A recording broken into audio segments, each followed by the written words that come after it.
My dear students class 10th، آج جو topic ہم پڑھنے جا رہے ہیں وہ ہے دا ایج آف انڈسٹریلائزیشن. کافی اچھا ٹاپک، انٹرسٹڈ ٹاپک ہے، تو اس کو آج ہم اسٹارٹ کریں گے. اس سے پہلے ہم نے 2-3 لیسنز کمپلیٹ کیے ہیں. یہ چوتھی لیسن ہے ہسٹری کی، تو آج ہم اسی کے بارے میں پڑھیں گے. دا ایج آف انڈسٹریلائزیشن ہے ٹاپک. تو کب سے یہ انڈسٹریلائزیشن اسٹارٹ ہوئی، اس سے پہلے کیا واقعات تھے، لوگ کیسے اپنی زندگی بسر کر رہے تھے، کس قسم کی ٹریڈ تھی، کس قسم کی انڈسٹریز تھی، تو یہ دیکھیں گے. پہلے before factories were set up there was a large scale industrial production for the industrial market. جیسا کہ آپ جانتے ہیں کہ جب تک ابھی فیکٹریز کو سیٹ اپ نہیں ہوئے ہیں تو اس سے پہلے بھی لارج اسکیل پروڈکشن جو تھے، انڈسٹریل پروڈکٹس جو تھے وہ انڈسٹریل مارکیٹ میں آتے تھے، امپورٹ ایکسپورٹ ہو رہے تھے اور دنیا کے بڑے بڑے مارکیٹوں میں جا رہے تھے.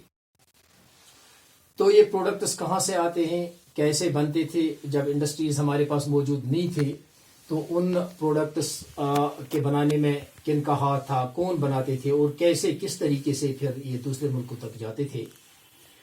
تو اس سے پہلے انڈسٹریل ریولیوشن سے پہلے جو پروڈکٹس بنتے تھے وہ کنٹری سائڈ میں بنتے تھے، جیسا کہ ہم گاؤں میں بناتے تھے، اور گاؤں میں بنا کے پھر دوسرے جگہوں پر مارکیٹ میں جاتے تھے، بڑے بڑے شہروں میں جاتے تھے، بڑی بڑی کنٹریوں میں جاتے تھے، لیکن بنتے تو گاؤں میں تھے.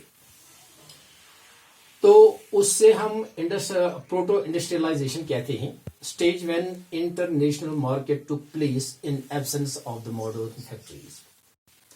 یہ جو پروٹو انڈسٹریلائزیشن ہے یہ ایک وہ اسٹیج ہے when international market took place in absence of modern factories.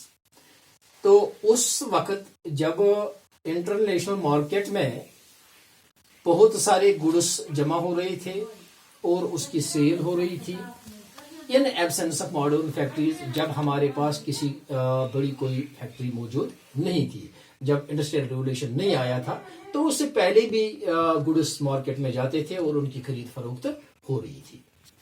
Expansion of world trade and different parts of the world colonies set up. Demand of the goods increased.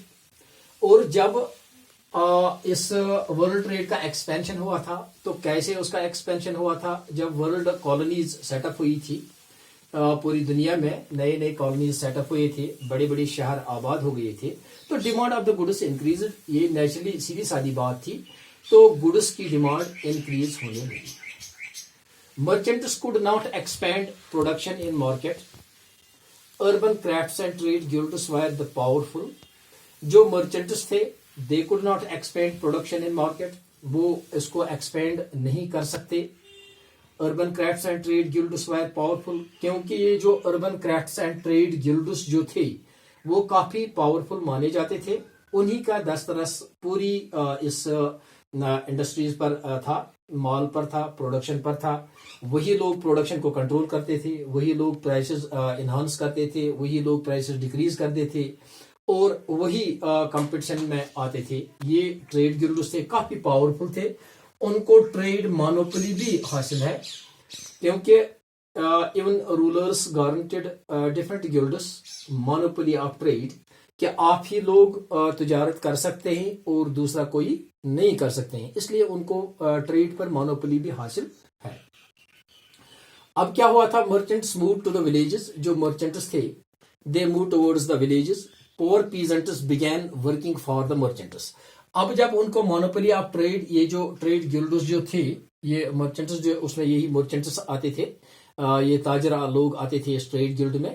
تو اب انہوں نے کیا کیا تھا؟ انہوں نے ولیجز کی طرف رخ کیا تھا، ولیج کی طرف بڑھنے لگے تھے. پور peasants begin working for the merchants. اب یہ جو غریب لوگ تھے، گاؤں میں تھے، وہ بیچارے اب ان مرچنٹس کے لیے پروڈکٹس بناتے تھے، گڈس بناتے تھے.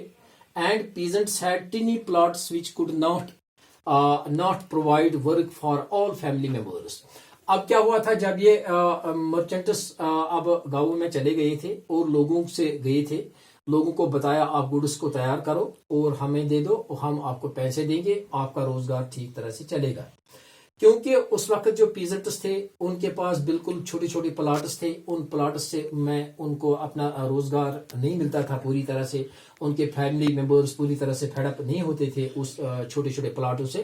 تو اب جب یہ مرچنٹس ان کے پاس, ان پیزنٹس کے پاس گئے تو انہوں نے خوشی خوشی سے ان کی بات مانی اور ان کے ساتھ اتفاق کیا تھا.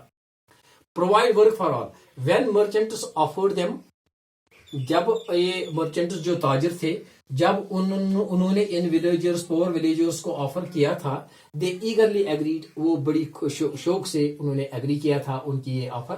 اب ہم گڈز بنائیں گے اور آپ کو دیں گے, آپ ان کی سیل باقی مارکیٹس میں کر سکتے ہیں, کیونکہ اب ان کو اب روزگار ملے گا, ان کے سارے جو فیملی ممبرز تھے ان کو روزگار ملے گا, گڈز گھر میں بنانے ہیں پھر ان کے حوالے کرنے ہیں, وہ آگے مارکیٹ میں لے سکتے ہیں. As they could not remain in the country side and earn better, یہ جو مرچنٹس تھے اب یہ انہوں نے اپنی ولیجز کو چھوڑے, اب یہ بازاروں میں چلے گئے تھے, بڑے بڑے ان کارخانوں میں چلے گئے تھے تاکہ ان کے لیے اچھا کھانا بھی مل جائے اور اچھی روزی روٹی بھی مل جائے.